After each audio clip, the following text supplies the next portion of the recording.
Ada satu hal yang diungkapkan oleh para ulama, Quran ini memang tidak pernah menggunakan kata-kata yang vulgar terkait dengan hal-hal yang tidak pantas atau tabu untuk diucapkan. Nah itu. Maka bahasanya Quran itu selalu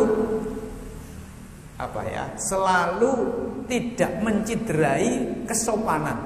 Mana ada? Tidak ada. Ya, ketika Quran membahas tentang misalnya mohon maaf hubungan badan sekalipun, itu bahasanya tetap tidak menciderai kesopanan. Tadi misalnya ya surat Al-Baqarah tadi terkait dengan haid. Qul huwa adza, katakanlah wahai Rasulullah, haid itu apa? Adza, kotoran. Fa'tazilun nisaa fil mahid, tinggalkan istri-istri kalian pada saat haid. Ini urusannya tadi sebenarnya, urusan mohon maaf ranjang. Tapi bahasanya Quran itu tidak pernah vulgar.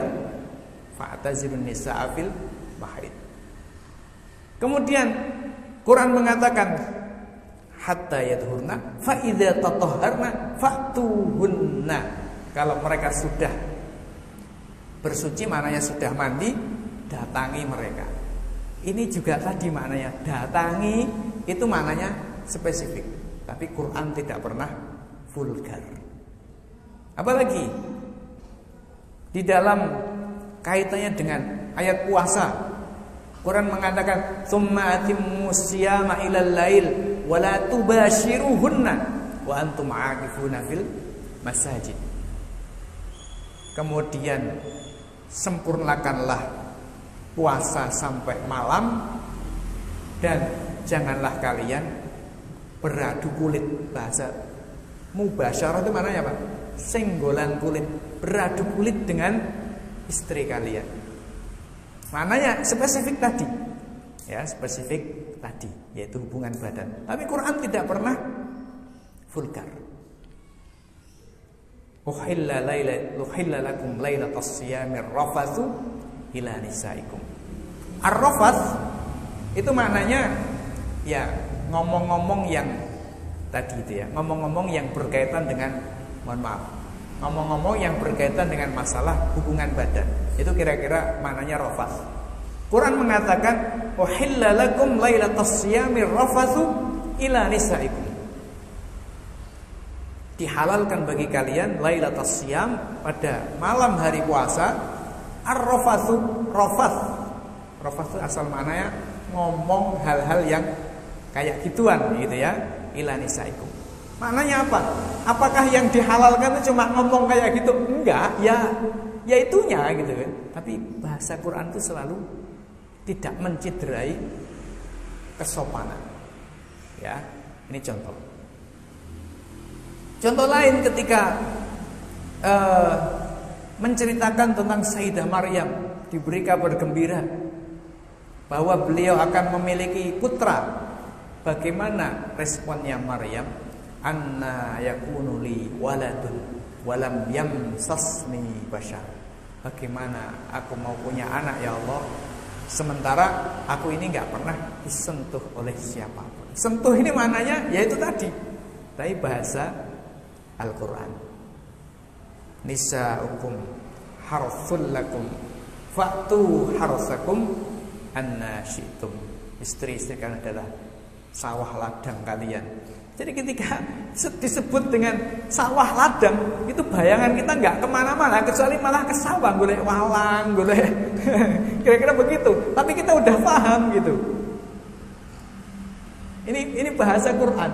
Makanya Islam itu mengajarkan dalam hal-hal yang tabu, hal-hal yang seperti ini kita tidak kita dianjurkan atau kita diperintahkan, atau sebaliknya kita itu dilarang menggunakan bahasa yang vulgar.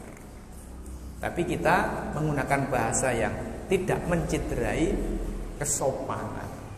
Jadi seperti itu, tidak menciderai kelayakan, kesopanan. Nah ini Quran.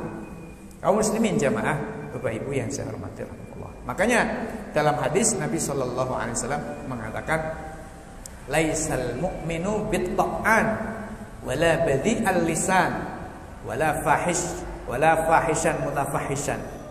Seorang mukmin itu bukan orang yang gampang ngelek-ngelek. Bukan pula orang yang badi'al lisan. Lisannya itu, lidahnya itu ya kasar ya. Kemudian juga bukan orang yang fahishan mutafahishan. Kalau ngomong itu mohon maaf cabul ya. Nah, bukan. Nah, ini maknanya menjaga etika kesopanan berbicara. Jadi bukan kemudian asal bahasa kasarnya asal mangap wae kan gitu ya, bukan. Tapi ada etika kesopanan yang diperhatikan. Kaum muslimin jamaah, Bapak Ibu yang saya hormati rahmatullah.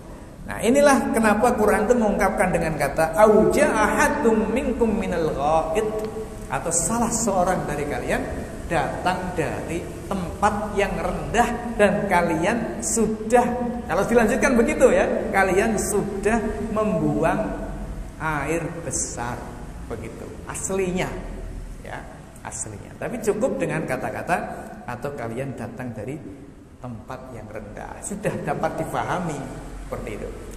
Gampangnya kayak begini. Orang ditanya, dari mana? Dari masjid. Itu kira-kira ngapain? Gaplean?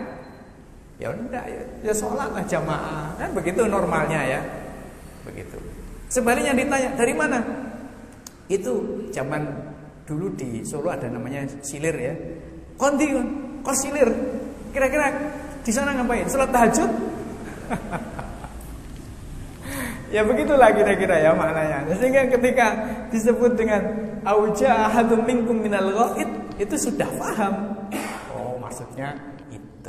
Jadi seperti itu. Kayak ketika orang ditanya lalu menjawab kontim silir, nah, itu sudah paham. Bar ngopo itu sudah paham. Nah, ini ya mungkin nih bahasanya agak genah tapi untuk menjelaskan.